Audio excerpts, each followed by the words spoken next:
Superdoc 1270, this is Talk of the Town on a Wattage Wednesday. I'm Steve Bakken, your host, along with Jason Spiess from the Crude Life. Catch him Sunday mornings at 10 a.m. right here on Superdoc 1270. We're talking about social media and social media policy, of course, bipartisan legislation looking to ban TikTok.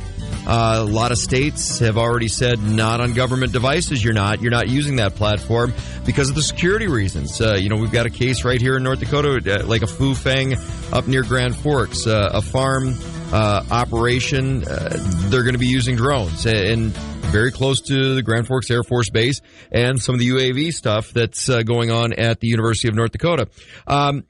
Getting back into the policy, we talked about the communication, the connecting, whether or not it started out innocently and was taken into a darker place, or if that was the thought policy all along that it was going to go to a dark place. That's up for debate. Depends if you're a little bit of a conspiracy theorist or not. But the big piece of that is there needs to, whether it's a business or government, you need to have a policy in place to manage what social media does. And Jason, you've been a big advocate of like this for a long time. We've had this conversation in the past. Where are you from the perspective of what that policy would look like? Whether it's government or business, you should have a social media policy in place. And a lot of big corporations are just starting to go down that path. Government, a little bit slower to the response, but, they're going this one step with TikTok, but what about all social media? What does it look like for you, and where do you think that it needs to go from a policy perspective when it comes to social media? It's interesting you threw out the word conspiracy theorist, because, really when you kind of look at the timeline of things from the start, the internet was research. It was a bunch of college geeks emailing essays back and forth, that type of stuff. I've got a friend. I've got a friend that worked for the NSA, first job out of college, worked on social media, and social engineering.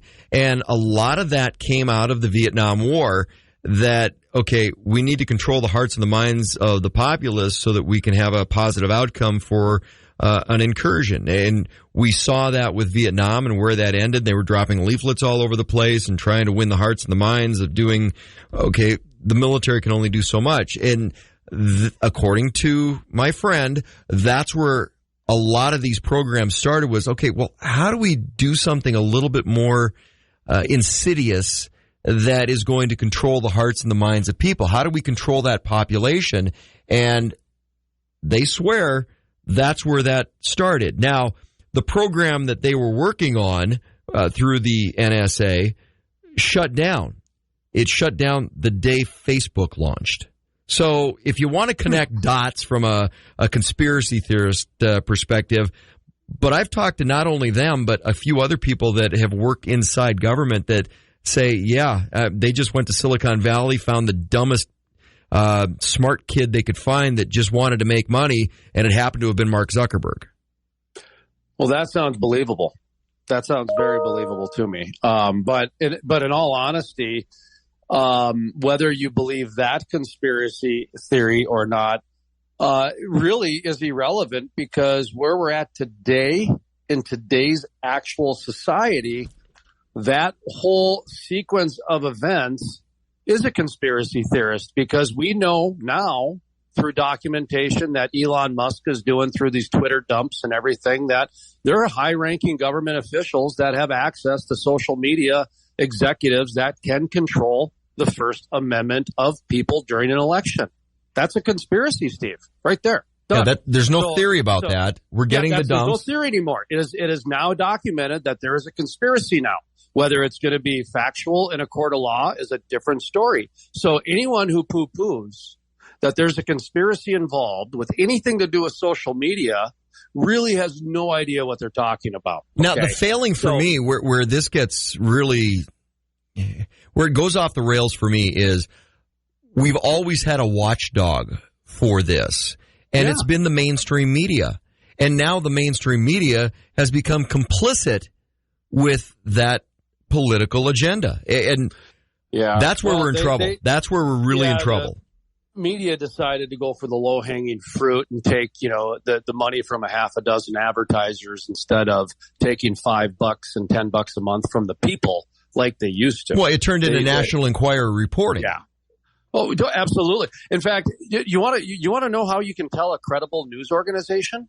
No credible news organization will ever use the word should or could in a headline.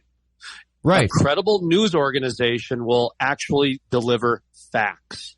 The speculation is done for the Sunday morning, once a week op-ed page where they hire a guy who actually knows how to layer in context together to ask somewhat of an educational pontification of a question. Nowadays, it's all about who can make up what to be more sensational, who can yell fire louder in a crowded theater. But where is the ethics commission? Seriously. But that comes back to the social media stuff because it's turned into clickbait. It's about clicks. You can monetize clicks, which is where Facebook started the ad campaigns. So let's take a look at what's happening here. Okay. So let's take when Facebook started. So MySpace and Facebook, they kind of went head to head and Facebook won. Okay. So people wanted the pictures of bikinis over bands making money. And what I had for dinner. Don't forget that. And what I had for my dinner, food right? picks. Either way, it's meat, right? Either way, it's meat. So, can we even say that anymore? Is the Me Too generation going to take me out the year on that one? I apologize for anyone who was offended on that, but it's going to get much worse. We're in ranch country. We're fine. So out came the advertising, right? So, the politicians have absolutely no idea how social media is making money. Social media is making money. So then they call them into Congress and say, how are you guys making money? Because we want to learn how to do that too. Well, then the social media people had to educate Congress on how to make money. Well, guess why they educated them? Because they started giving them money during the 2009 too big to fail recession with their public-private partnerships they have with banks, the too big to fail type thing. So the big tech companies were getting bailed out. As far as economic development and that Silicon Valley sustainability where you have to get a cash infusion every 2 to 3 years, that's what was happening. Okay. But the government was the cash infusion. So that's why Facebook and these tech companies played ball. So that's why Twitter listened to Michelle Obama and other politicians when they called them and said, hey, can you take down Steve Bakken's post because we don't like it? Because they had given them money before. That's why they had that access. So when the politicians were learning how the Facebooks were making money, they were actually data mining everybody. So they didn't tell them the real secret sauce, except some politicians figured it out. Well, and that's the part that's the part where Facebook and these other social media platforms, the next generation of, that's where the value came in because that's the part you monetize. It's the data mining. It's like, Jason goes to the grocery store every Thursday between 4 and 4:30 p.m. How do we target? Guess what's popping up? Banquet chicken pot pies on your social media feed before you go to the grocery store that day. But, Steve, it was getting worse because what's ended up happening is this thing called shadow banning that they're doing. And we wrote about this at ESG University 9 months ago, okay? So the shadow banning that's happening is that the opposite of banquet chicken on the way to the grocery store is that let's say you post something about the COVID vaccine, or let's say you post something about, sticking up for oil and gas during the wintertime when everybody else is, losing their furnaces type thing. That actually would because I don't like to freeze to death in the winter. Thank you, coal, oil, and gas. Because of the opposite data mining, okay, the way that banquet chicken ads can be given to you on the drive to the store, Michelle Obama, Biden, and the other Democratic parties that were involved, and some Republicans, but they were really just a handful, they actually were using that type of data mining to control and suppress voices during the last election. So that's how it's being used now, Steve. And what's even worse, here's what's even worse, Steve. It's just awful. This is just awful. Meta is now laying off people. Facebook is laying off people. Twitter has laid off people. They got a ton of government money. Well, Twitter laid off people for a different reason. That matter. Was new they all got laid off. Okay, they all got laid off, and they were in social media, this and that. Guess who the number one recruiter is for those laid off people? The federal government. Are you kidding me? So they're just going to hire all these people that got laid off. I'll go one step further, though, Jason. I'll go one step further than that. You take a look at the Obama administration and previous administrations through the tech boom when that was all taking off with the social media side of stuff. So you've got a Bush or an Obama, and they've got a ton of staffers. Guess where those staffers wound up? Guess where they had their high-paying jobs? In the social tech side of things. Exactly. They all found a home with Google and with Facebook and all these different social media platforms. All of those staffers from those Democratic administrations, they found jobs, high-paying jobs, and that's where they found them. And then all of a sudden, you've got an instant access because, Sally and Bob that I used to work with that got laid off, they're now working for the FCC. Cool. And all of a sudden, Sally and Bob call from the FCC and say, hey, we need this. Well, you have a relationship with them, and odds are you're probably going to do it. So that's the difference there, Steve. Not only is the government growing, but they're grabbing people from the big tech, and that is going to completely change the marketplace, Steve, because now the government's going to compete further with media.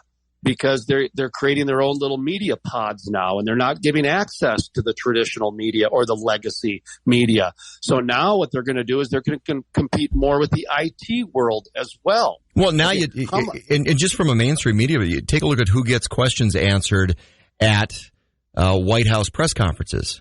It's a very short list. Exactly, and it's getting smaller and smaller every day. So the more connected we've become, the less connected we are. That's what's the irony about social media and the internet.